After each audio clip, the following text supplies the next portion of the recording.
Bom dia, valentes do Altíssimo. Nesta manhã, vamos meditar no Evangelho de João, capítulo 5. Vamos ler a partir do versículo 1, que diz assim: Depois disso, Jesus voltou a Jerusalém para uma das festas religiosas dos judeus. Dentro da cidade, junto à porta das ovelhas, ficava o tanque de Betesda, com 5 pátios cobertos. Ficavam ali cegos, mancos e paralíticos, uma multidão de enfermos, esperando o movimento da água, pois um anjo do Senhor descia de vez em quando e agitava a água. O primeiro que entrava no tanque, após a água ser agitada, era curado de qualquer enfermidade que tivesse. Um dos homens ali que estava doente havia 38 anos. Quando Jesus o viu e soube que estava enfermo por tanto tempo, perguntou-lhe: Você gostaria de ser curado? O homem respondeu: Não consigo, Senhor, pois não tenho quem me coloque no tanque quando a água se agita. Alguém sempre chega antes de mim. Jesus lhe disse: Levante-se e pegue sua maca e ande. No mesmo instante, um homem ficou curado. Ele pegou sua maca e começou a andar, uma vez que esse milagre aconteceu no sábado. Amém. Glória a Deus, amados. Eu quero falar um pouquinho para você hoje sobre cura da alma. Não apenas cura física.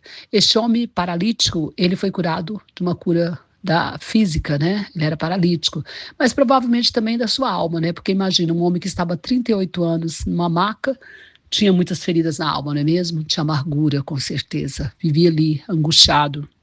E tanto é que ele estava tão abatido, né, tão voltado para si mesmo, para o seu problema, que quando Jesus pergunta para ele: Você quer ser curado? Ele não responde. Ele poderia ter respondido de imediato: Sim, Senhor, eu quero ser curado, é tudo que eu quero.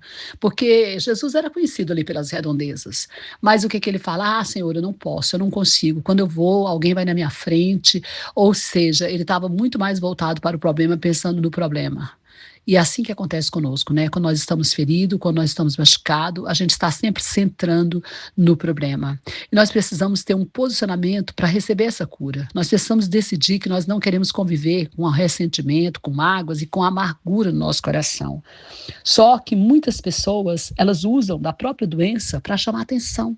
E é uma guerra, não é? É uma batalha interior, porque ser curado implica abrir mão de todas as vantagens, entre aspas, que a doença traz. E muita gente não consegue ficar sem essas vantagens. Às vezes, né, uma carência afetiva tão grande que se torna doente para chamar a atenção daquelas pessoas que estão próximas. Isso é terrível, né? Fazer com que as pessoas tenham dó de você para ficar perto de você, em vez de buscar essa cura, né? Ser curado implica assumir toda a responsabilidade pela própria vida e entrar nesse processo. Eu quero ser curado.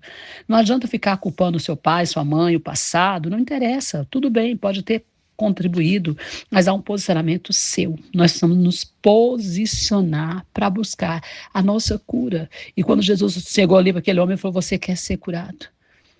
Aquele homem não soube responder de imediato que ele queria a cura, não é? Não era o que ele queria, todo ano ele não ia ali buscar essa cura. Então nós precisamos tomar essa decisão. Por quê? Porque nós precisamos da nossa cura.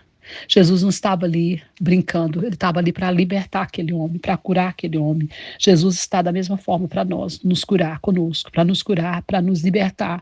Mas muitas vezes nós ficamos presos em nós mesmos, na amargura, na raiva, na retenção de perdão, não é? Quantas vezes a gente fica na retenção de perdão? Exatamente por reter o perdão, a gente fica ali preso no trauma. Você já imaginou se José tivesse ficado ali preso no trauma? Tanto que ele foi ferido, rejeitado, abandonado, injuriado, não é? E ele tinha tudo para se revoltar, para ter ódio, mas quando ele olha ali para os irmãos dele, o que ele pensa? O que ele enxerga? Ele não enxerga aqueles irmãos traidores, ele não enxerga a maldade que aqueles irmãos fez, ele enxerga a oportunidade que Deus deu para ele de crescer, de estar ali, de ser governador do Egito. E é isso que ele viu. Ele viu que Deus transformou toda aquela maldição em bênção. E ele resolve então o quê? Liberar perdão. Então é isso que eu quero falar para você. Será que vale a pena você continuar aí amargurado? Examina seu coração nesta manhã. Será que vale a pena você continuar com esse ressentimento dentro de você? que você está causando para você mesmo e talvez até para as pessoas que estão próximo de você? É uma decisão. Examine e veja quantas coisas já aconteceu. Você tem uma escolha. A escolha é sua. Você pode culpar alguém pelo seu sofrimento, você pode ficar com ódio, revoltado, magoado, você pode continuar ressentido, mas você pode decidir simplesmente liberar perdão e continuar sua vida. Caminhar em direção àquilo que Deus tem para a sua vida e deixar os traumas, o ressentimento, as mágoas, tudo na mão do Senhor, né? E essa é uma maneira maravilhosa, né, que José achou de se livrar do passado, da dor e do sofrimento. Isso pode acontecer comigo e você, à medida que nós deixamos que os traumas emocionais fiquem na mão de Deus e Ele use isso, alinhe isso para o propósito dele em nossas vidas, haverá um ressignificado do viver. E é isso que Deus quer, ressignificar a nossa história para cumprirmos o propósito que Ele tem para nós. Amém?